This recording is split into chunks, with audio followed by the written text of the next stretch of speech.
Hello again, everybody. Welcome to USA Wrestling Weekly. I'm Scott Casper. It's time for this week's news from USA Wrestling, the national governing body of our sport. With this episode, today's episode of the show, we celebrate our 100th broadcast. For the last 2 years, we provided weekly updates on the best of USA Wrestling while focusing on the top athletes, events, and stories the sport has to offer. I'd like to take a minute to thank each and every one of you for watching. USA Wrestling would not be able to produce this program week after week without your support. It's impossible to thank all the people who have helped us collect the videos over the last 2 years, photos and information that make the program possible, but we would like to thank the following television outlets who air USA Wrestling Weekly in their communities, in their states, bringing our show to a combined 15 million homes each week, including our friends at Fight Now TV, Cox Cable Cleveland, Cox Cable Oklahoma, Time Warner Sports New York, Mediacom in Iowa, Minnesota, South Dakota, Nebraska, Missouri, Arkansas, and Illinois, Longlines Cable in Iowa, Minnesota, and South Dakota, the Midcoast Sports Network in North and South Dakota, Minnesota, and Wisconsin, our friends at KWEM TV 31 throughout the state of Oklahoma, Western Reserve Cable 9 in Ohio, and CCN Channel 8 in Pennsylvania. The show is also available free online at a number of websites, including themat.com and takedownradio.com and our other partner websites. Of course, the biggest reason we produce the program are the incredible athletes, coaches, and leaders who provide us with excitement and energy throughout the year. So on behalf of all of us at USA Wrestling, thanks to everybody who's made this incredible journey possible. Well, we're coming off an action-packed weekend of college wrestling action with some tremendous highlights. We'll start in Las Vegas, Nevada at the 31st Annual Cliff Keen Las Vegas Invitational, one of the most competitive events throughout the year. A field of 32 teams came together from across the nation to claim champion status.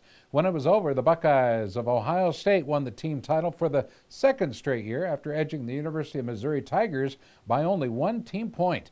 Tom Ryan's team was led by 2 individual champs, the talented Steber brothers, Logan at 133 pounds and Hunter at 141 pounds. Logan is the returning NCAA champion at his weight class and had a remarkable performance, claiming a first-place finish for the second straight year. He pinned his first 4 opponents to earn a spot in the finals, where he defeated Missouri's Nathan McCormick by a major decision, 12-1. Logan was awarded the Outstanding Wrestler Trophy for this year's event. Hunter, who was second at the Cliff Keen Invite last year, came back to capture the gold this time around. This year's finals featured a rematch of the 2011 gold medal bout as Steber drew defending champion Michael Mangrum of Oregon State. Hunter reversed the outcome with an impressive 9-6 victory and was named the Mat.com's Wrestler of the Week for his performance. Now, Missouri led the Buckeyes after the semifinal round and had 4 finalists, finishing with 2 champs, Alan Waters at 125 pounds and the talented Don Bradley at 285 pounds. Both were top seeds entering the tournament. Waters earned a 6-4 decision against Cornell's Nishan Garrett in the finals, and Bradley won a battle of 2012 Olympic red shirts when he defeated Oregon's Chad Hankey in the finals. The score there, 3-2. Bradley is a past junior world freestyle champion. Logan Steber was among 3 past NCAA champions to claim gold in Vegas over the weekend. 3-time NCAA champ Kyle Dake of Cornell defeated Stephen Monk of North Dakota State in the finals at 165. The score, 6-0. Dake was the champion last year at 57 and helped lead Cornell to a 3rd-place team finish at this year's event. 2011 NCAA champion Dustin Kilgore of Kent State took an Olympic redshirt last year. Well, he edged out Alfonso Hernandez of Wyoming at 197 pounds in a 5-4 victory in the finals. Oregon State finished 4th as a team, but had an individual champion of their own with R.J. Pena at 157 pounds, defeating Virginia's Jed Moore 9-7. Nebraska finished 5th in the team standings with 2 individual champs. At 174 pounds, Robert Kokesh reached the finals, where he won by a medical forfeit over Dan Yates of Michigan. The Huskers had a pin in the finals when Josh Einen put away Mike Larson of Missouri in a little over 2 minutes. The other individual champ, Jason Chamberlain of Boise State, at 149 pounds, defeated Air Force star Cole Van Allen 6-3. Chamberlain also comes off an Olympic redshirt year. Next, let's go to Minneapolis, Minnesota for a highly anticipated dual meet between the top-ranked Gophers of Minnesota and the third-ranked Cowboys of Oklahoma State. The two talented teams each won 5 bouts during the dual meet, but it was the visiting Cowboys who earned more bonus points in a 22-15 stunning victory. We'll start at 141 as we take a closer look. Oklahoma State's Julian Fikert shocked the crowd by pinning 9th-ranked Nick Dardanes in just 52 seconds. 2011 NCAA champion Jordan Oliver followed at 149 with a pin of his own over Gophers' Seth Lang at 2 minutes 19. The other bonus points came from OSU's top-ranked 74-pounder Chris Perry. He scored a 12-4 major decision over Alec Ortiz for a major of his own. Well, the victory helped Oklahoma State to climb to the number 2 spot in the new team rankings, while Minnesota fell to number 3. Next, we go to the now famous Carver Hawkeye Arena in Iowa City, where the annual Cy-Hawk Series took place. And as expected, the Hawkeyes dominated the action there, winning 9 of 10 bouts on their way to an impressive 32-3 victory. The evening began at 174 pounds, where Iowa's Mike Evans won an earned victory there, followed by a win at 84 by Hawkeye Ethan Lofthouse. Iowa State claimed its only victory of the night at 197 pounds. It was Kyvan Gadsden who pulled out a 5-4 win over true freshman Nathan Burak of Iowa. Iowa closed out the dual meet with 7 straight wins, making it 9 consecutive over the Cyclones. Among Iowa's winners, 2-time NCAA champion Matt McDonough, who scored a 13-2 major decision over Ryak Finch. 2 other Iowa stars also won their bouts to remain undefeated at Carver Hawkeye.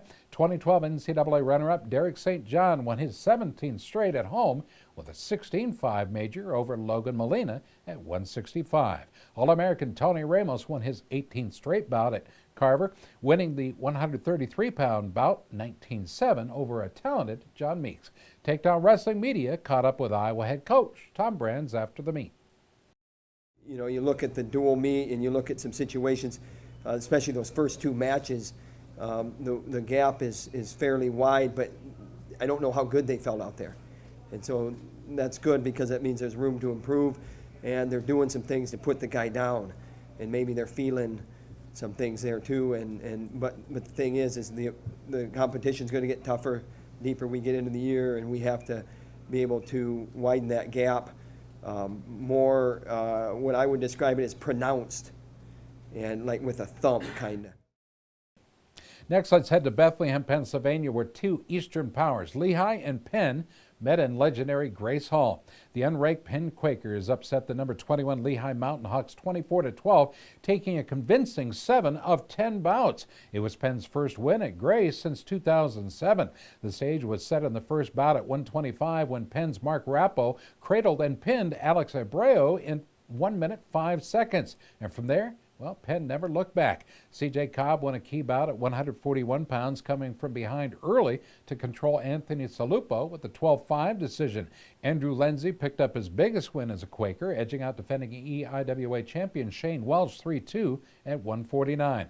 Another big win came at 165 when Casey Kent scored a takedown with 5 seconds left in the bout to break a tie and defeat Eric Hess 4-2. Quaker coach Rob Eider talked about his team's performance. You know, I went back in the locker room. I told the guys, hey, great win, great team effort. But hey, I explained to them on the bench, I don't want this to come out the wrong way, but a lot of cheering and high-fiving and stuff because we expect to win now. So if Lehigh would have won the dual meet, they would have shook hands and left, and it would have been a great win. But they kind of came in here expecting to win, and that's the kind of attitude I want to present to these guys, is that we should come tomorrow expecting to win and continue with the performance that we did. We can't do. I mean, this was a great performance by the guys, and they're really excited, and they're going to definitely use it as a positive. Fans, stay tuned. We'll be back. This is USA Wrestling Weekly.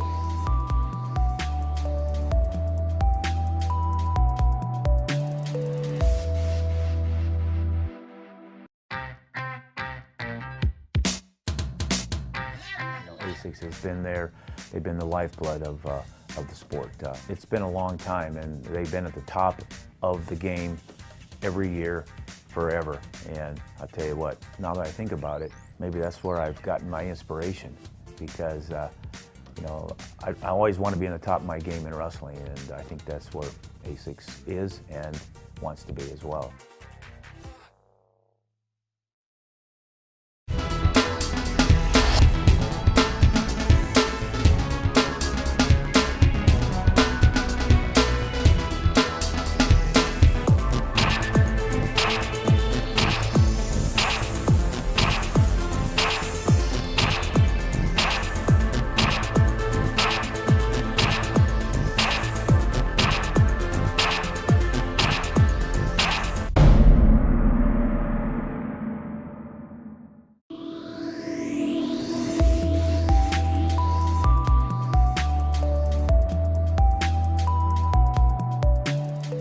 USA Wrestling's Folk Style Tour of America continued last weekend with a record-setting King of the Mountain event in Castle Rock, Colorado.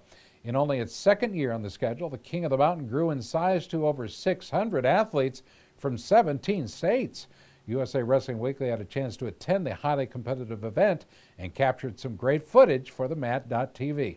One of the top performances of the day came from Chance Lamer of Legends of Gold Club in South Dakota. Lamer won the novice 60 pounds final, defeating Stephen Apodaca of the Duran Wrestling Club by pin in the gold medal bout. He was also named the outstanding wrestler for the novice division.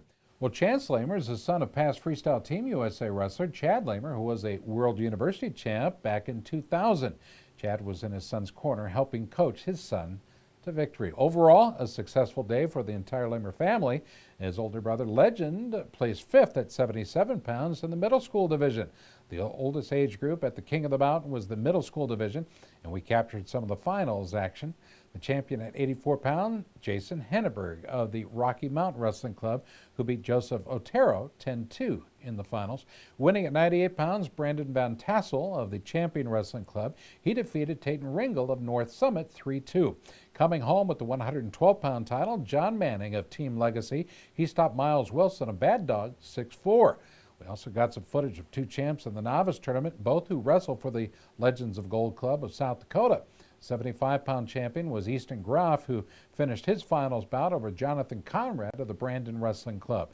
Kellen March was the 65-pound novice champ, pinning Cash Canto of the Champions Wrestling Club for that title. The event was also a scoring affair for the USA Wrestling Future Olympian Rankings. The next Folk Style Tour of America event is the 2013 Salt Lake Slam, set for Heber City, Utah, January 3rd through the 5th. The schedule has been expanded for 2 days to accommodate expected growth. There'll be age divisions from bantam through middle school, with regular divisions and true beginners divisions in every age group. Early registration is encouraged and it's already underway. Looking good. You got to make sure you sign up. Athletes from 13 states are already in the field. Are you? For more information on USA Wrestling Folk Style events, please visit our website at usafolkstyle.com. Well, a number of national team athletes came out to support the event at the King of the Mountain, refereeing and coaching our younger athletes. Among those on hand, two-time women's world team member Lee Janes, shown here speaking with one of the parents. Olympic Greco-Roman star Ben Provisor worked throughout the event as a referee. It's the kind of connection between our current stars and our future champs that make USA Wrestling events that much stronger. Ben Provisor talks about his experience. Well, wrestling's pretty much made me who I am, and I love giving back to wrestling as a whole, you know, reffing, coaching, all that kind of stuff I do. And I love being around wrestling. I love the wrestling community, the people that are involved in it, and, you know, it's a little opportunity for me to make a little extra money, so. Well, last week we announced the Wrestling Nation Champions Tour event set for Southern California on the 19th of December. It's a Wednesday. Excitement is building in the community as Olympic medalist Jake Varner, Jordan Burroughs, and Coleman Scott, along with world champ Adeline Gray and former wrestling star and MMA legend Randy the Natural Couture, will all be on hand for this once-in-a-lifetime event. Since last week, there's been some exciting new developments making this event all the more incredible. This week, it was announced that world champion freestyle wrestler and three-time Super Bowl football champ Stephen Neal will also participate in the tour stop. Neal was an NCAA champ for Cal State Bakersfield and a 1999 world champ for Team USA. Now, after his wrestling career, Neal had a 10-year career in the NFL as a starting offensive lineman for the New England Patriots, where he was part of 3 Super Bowl teams. Now retired, Neil remains very active in the wrestling community. USA Wrestling California is making a special offer to member athletes, coaches, and officials to the Wrestling Nation Champions Tour. Member coaches and officials will be admitted free of charge to the event. In addition, USA Wrestling member athletes will gain admission at a discounted rate of only $10. This offer can only be claimed on the day of the event and is subject to availability. Join the excitement Wednesday, December 19th at Tustin High School Performance Arena in Tustin, California. Order your tickets online at WrestlingNationTour.com. Fans, you're watching USA Wrestling. We'll be right back.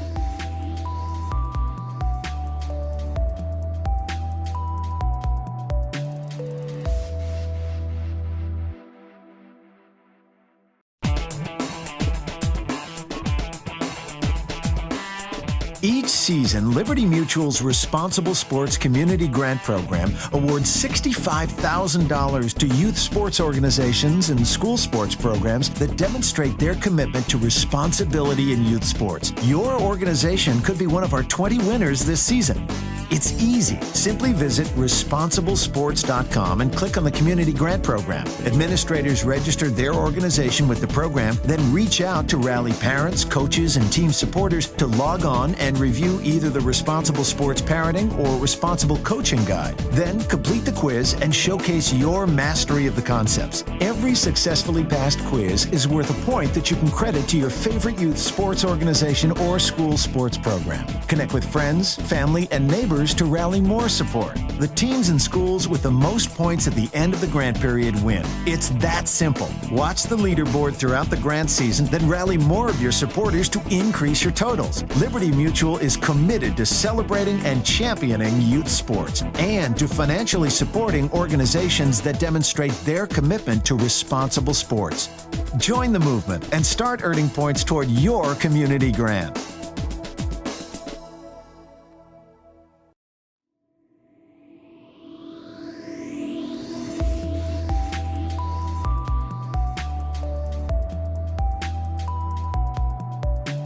Well, anticipation continues to build, not only in New York City, but around the nation for the Grapple at the Garden event, a major college wrestling meet scheduled for December 16th at now famous Madison Square Garden.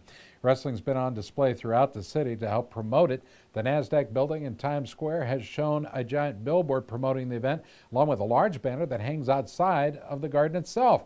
The Grapple will feature 14 Division I teams from across the country, including national powers Iowa, Oklahoma State, Ohio State, Cornell, Nebraska, Missouri, and Maryland.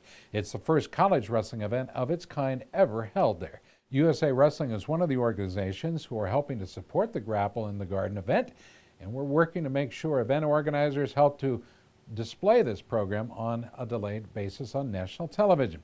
USA Wrestling Executive Director Rich Bender talked about the importance of this showcase. Well, not only is it one of the most famous sporting venues in the world, it's one of the nicest sporting venues in the world. And I think the folks in New York and the management team at Madison Square Garden understands the importance of a quality venue to really lead to the excitement of a sporting event that takes place in their venue. And I think it'll provide the athletes that are participating in the event with a unique environment, one that they probably won't see again until the NCAA Division I championships. But, you know, the excitement of New York City, the Christmas holiday season, doesn't get much better than that. USA Wrestling Weekly, Takedown, all of us will be there, and I know you'll want to be as well. We'll see you at the Grapple at the Garden in Manhattan. More big news now out of New York City. The Public School Athletic League, which sponsors sports programs throughout the city, has announced in the spring of 2013 there'll be an official season for high school girls wrestling. That's when it's going to start. The program was developed in cooperation with Beat the Streets New York to encourage young women to join wrestling and to help their development as athletes and successful students. The girls will compete in freestyle wrestling, the same style contested in women's college wrestling and at the Olympic Games. Beat the Streets Executive Director Jim Fallis says that some high schools within New York City will start all-girls teams this spring, and another team will be formed for girls from other schools. There'll be a dual meet season along with 4 tournaments throughout the year. Some of the girls will also get the opportunity to wrestle at the Body Bar Women's Nationals in Florida, along with the Girls State Freestyle Championships and events in other states. We talked with National Women's Coach Terry Steiner about the importance of the new Girls Wrestling League in New York City. It's an awesome thing, not just for women's wrestling, but wrestling in general. but for them to go ahead and sanction a competition and a season in the spring of the year with the women being in freestyle, I think is a huge thing, not just for the city of New York, and the state of New York, but also just for our overall program here at USA Wrestling. Well, the international governing body of wrestling is FILA. Well, they've announced that 2 U.S. grapplers have earned the right to compete at the 2013 World Combat Games in St. Petersburg, Russia. The recently completed 2012 FILA Grappling World Championship served as a qualifying event for the World Combat Games, and some selected weight classes, athletes had to win either a gold or silver to earn the trip to Russia. Well, 2 Americans who qualified include 2012 world silver medalist Shane Cross of Colorado and Mike Kelly of Illinois, both who competed in the no-gi division. Cross won his first FILA world medal this year in no-gi with a second-place performance in Poland at 169 pounds, while Kelly won his third career FILA world medal this year, taking second at 185 in no-gi at the Worlds in Poland. Kelly had previously won FILA world bronze medals in both 2009 and 2010. Our congratulations go to these talented grapplers who will represent the U.S. next year at the World Combat Games. Fans, stay tuned. You're watching USA Wrestling.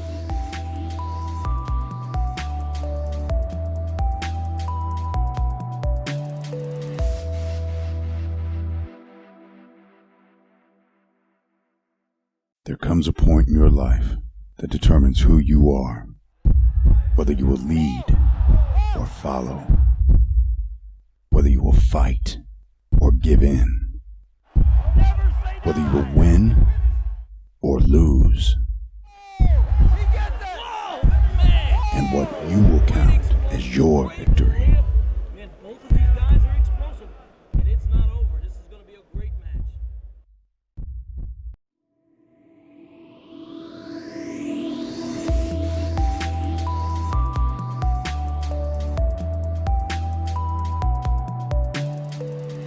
We also took the opportunity to visit with some freestyle developmental athletes who are now training at the OTC. In this unique program, some of the top high school wrestlers are training there for a year before they move on to college and into the international ranks. Let's start with California native Danny Chade, who was a double All-American at the Junior Nationals in Fargo just last year. Chade is the son of NCAA champ and national freestyle champion Dan Chade, and has made the decision to attend Oklahoma after his year in Colorado Springs. Just coming out here, a couple of my goals that I've been working on. Of course, the ultimate goal out here is to be an Olympic champ and to make an Olympic team or world champ, and also, helping me, accomplish my goals next year. I'm going to Oklahoma University, and I want to wrestle heavyweight there, so coming out here, eating a lot of food, getting bigger, the lifting program they have us on here, talking to the dietitians about, sports nutrition and what I can do to help me, gain that weight as healthy as possible, and what's going to help me be in the best situation for next year. We also talked with Iowa prep star Willie Miklas, another OTC freestyle developmental athlete. Miklas plans to go to Missouri for college after a year of full-time freestyle training and a quest to win a junior world title. It's been really positive. I got to train with a lot of the best guys. I get to train, all my practice partners are great, Jesse, Danny, and Dwight, and I get to wrestle with Jack Jensen some, and I've got to wrestle with Kilgore, and been here through the Olympic camps and everything. It's been really awesome just getting to see how those guys work and what I have to do to get there. Well, it's time for our USA Wrestling Photo of the Week contest. The pictures are sent in by wrestling families and fans from around the country and are being considered for the photo contest page in USA Wrestler Magazine and our Facebook page.